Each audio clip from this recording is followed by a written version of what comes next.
नमस्कार, आप देख रहे हैं वार्तालाप। मैं आरजेडी के महासचिव मौलाना शाद अहमद सिद्दीकी साहब से बात करना चाहता हूं, जो कि आप लोगों को बताएंगे कि इस बार बिहार में आरजेडी का क्या कंडीशन है और कितने सीट लाएंगे। आरजेडी के जो कार्यकर्ता हैं बूथ लेवल से लेकर के राष्ट्रीय स्तर तक तमाम के तमाम हमारे लोग इस चुनाव की तैयारी बहुत पहले से कर रहे थे। इसलिए हम लोग जो है अपार बहुमत के साथ जीत करके हम सरकार बनाने जा रहे हैं। कोई बेस है, कोई आधार है, कुछ आपको नज़र आ रहा है या फिर ऐसे ही? हमारे पास जो आधार है वो रोज़गार का आधार है, क्योंकि आज का जो युवा है जिसकी उम्र 18 साल से लेकर के 40 साल के बीच है, वो भूख महसूस कर रहा है अपने पेट के अंदर। वो अपने भविष्य को लेकर के फिक्रमंद है। इसलिए हम लोगों ने उनकी ज़रूरत को महसूस करते हुए तेजस्वी प्रसाद यादव ने 2020 में ही कहा था कि हम रोज़गार वाली सरकार लाएंगे, और रोज़गार के नाम पर वोट मिला। थोड़ा सा से रह गए, हमारी सरकार नहीं बन सकी। लेकिन अब जब इस ज़रूरत को और नौजवानों ने महसूस किया और हमने 17 महीने की जो सरकार थी उसमें हमने काम करके दिखाया कि रोज़गार भी दिया जा सकता है। इसलिए हम रोज़गार के आधार पर, माँ और बहनों के सम्मान के आधार पर, हम इन आधार पर आज मैदान में उतरे हैं। और हमारे साथ हमारे गठबंधन के जो कांग्रेस है, वीआईपी है और लेफ्ट पार्टियाँ, सब के सब सारे कार्यकर्ता तेजस्वी प्रसाद यादव को मुख्यमंत्री बनाने के लिए, एक युवा को मुख्यमंत्री बनाने के लिए मैदान में हैं। और ये चुनाव रोज़गार और बेरोज़गारी के आधार पर लड़ा जा रहा है। कौन बेरोज़गारी दिया है, किसने गरीबों को के पेट पर लात मारा है, और कौन रोज़गार दिया है और कौन रोज़गार देगा, इस आधार पर ये चुनाव हो रहा है। इसलिए हम जीत रहे हैं। जैसा कि तेजस्वी यादव जी ने कहा है कि हर घर में एक सरकारी नौकरी देंगे, तो ये किस हिसाब से पॉसिबल हो सकता है? देखिए, क्यों नहीं पॉसिबल होगा? जब यहाँ के लोग टैक्स दे सकते हैं, यहाँ के लोग अपने टैक्स से सरकार चलाते हैं, तो सरकार यहाँ से गरीबी को ख़त्म करने के लिए, बेरोज़गारी को ख़त्म के लिए एक हर घर में एक नौकरी क्यों नहीं दे सकती है? और इसलिए हर घर में एक नौकरी मिलेगी। 2020 में भी जब तेजस्वी जी ने कहा था कि हम नौकरी देंगे, तो नीतीश कुमार मजाक उड़ाते थे कि नौकरी देना पॉसिबल नहीं है। तो जिस तरीके से वहाँ इम्पॉसिबल को पॉसिबल हमने 4.5 लाख नौकरी दे करके 17 महीने में बता दिया, ये भी इम्पॉसिबल जो कर रहे हैं वो भी इसको पॉसिबल होता देखेंगे चुनाव के बाद। लेकिन नौकरी जनरेट किया जाता है।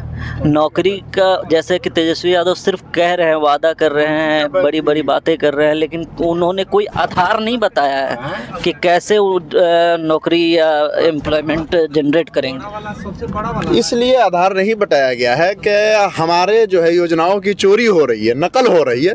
तो कहीं नीतीश जी और भाजपा जी इसको चोरी ना कर ले, नकल ना कर ले। जैसे माई बहन मान योजना हम लोगों ने दिया तो उसकी नकल करके इन्होंने कहा कि 1100 देंगे, 1200 देंगे। तो हमारी योजनाओं की नकल नहीं हो, हमारे पास सारा आधार मौजूद है। जिस आधार पर हमने इससे पहले रोजगार दिया, जिस आधार पर हमने जो है इससे पहले भी माँ और बहनों को सम्मान दिया, इस आधार पर सरकार बनने के बाद और अच्छी तरह से दिया जाएगा।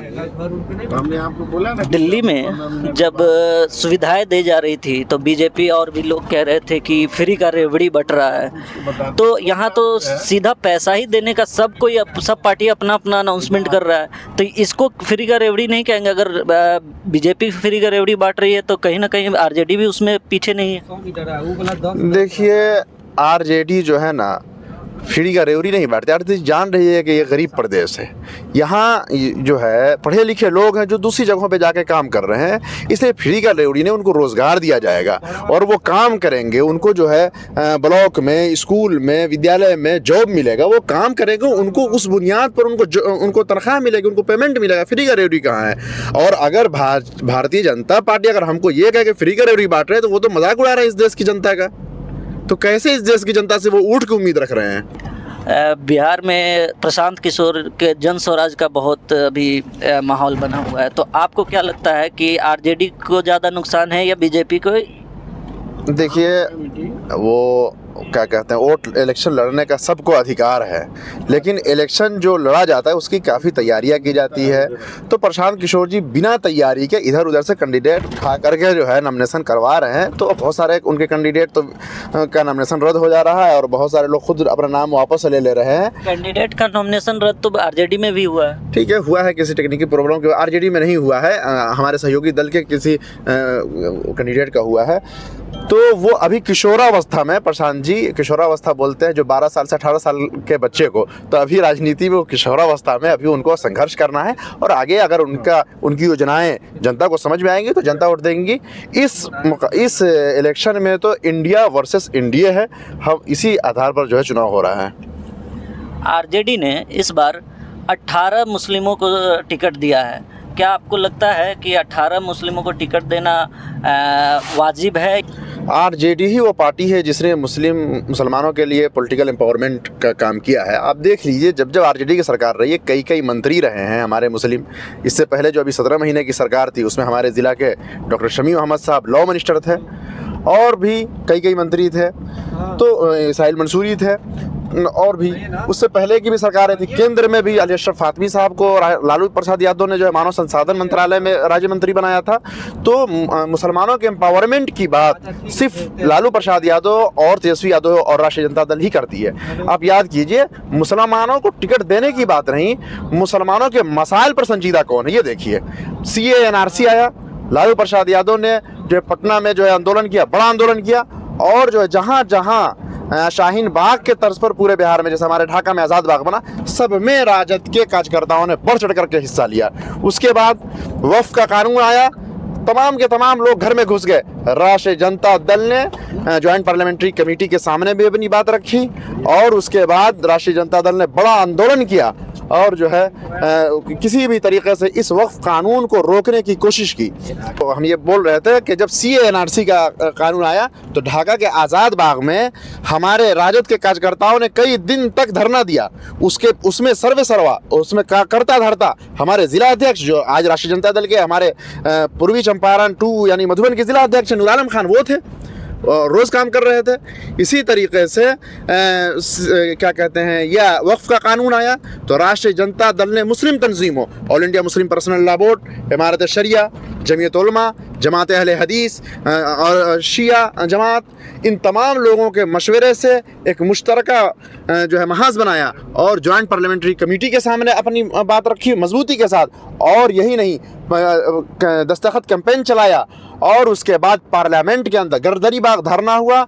बीमारी के बावजूद मैं खुद उसमें मौजूद था, गर्दनी बाग धरने में, वक्फ कानून को वापस लेने के लिए। लालू प्रसाद यादव और तेजस्वी प्रसाद यादव वहाँ शरीक हुए गर्दनी बाग धरना स्थल पर, और उसी दिन हमारे विधानसभा और विधान परिषद के सदस्यों ने सदन के अंदर जो है धरना दिया। तो ये राष्ट्रीय जनता दल का कारनामा है, इसको कोई भुला नहीं सकता है।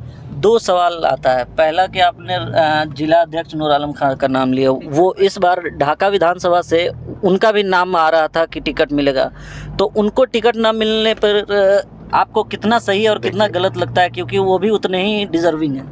देखिए, हम लोग समाजवादी विचारधारा से ताल्लुक़ रखते हैं और हम लोगों का काम है काम करते रहना, और जब नेता चाहेंगे तो ज़रूर जो है आपको टिकट मिलेगा। इस वक्त मुझे चाहे नूर आलम खान साहब को या किसी और आदमी को टिकट नहीं मिला, इसका यह मतलब नहीं कि टिकट नहीं मिला।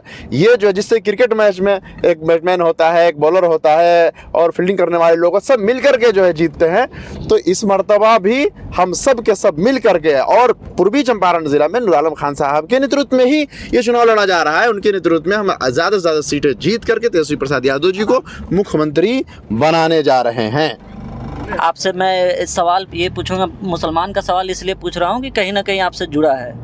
तो आप स्टेट लेवल पे कोई बड़े मुसलमान नेता का नाम बताएंगे?